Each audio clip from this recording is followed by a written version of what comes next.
Salut à tous. Bon, aujourd'hui c'était grand nettoyage de printemps.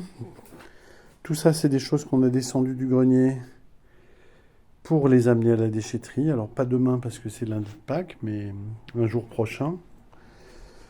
Voilà, on en a profité pour vider un peu les pièces dont on va devoir refaire le sol. Ici on va couler du béton au milieu pour égaliser. Et puis après on fera une chape. On fera une chape pour remettre tout ça, on va dire, à niveau. Ici, chape sèche. En rehaussant un tout petit peu le sol, ça va être rehaussé d'à peu près 3 cm. L'idée, c'est d'arriver à presque à fleurant les évacuations qui sont là.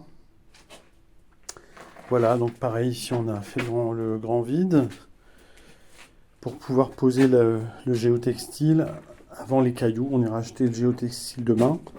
Et donc on va commencer par la cuisine pour évaluer un peu la faisabilité sur le reste, comme c'est une pièce relativement petite. Voilà, jardin, il ne s'est rien passé. Et je vais remonter pour la 40e fois aujourd'hui ces escaliers en votre compagnie, après avoir passé un bon coup de balai, comme vous pouvez voir ici. C'était pas du luxe.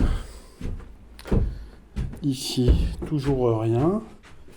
De nouveau, sous le soleil.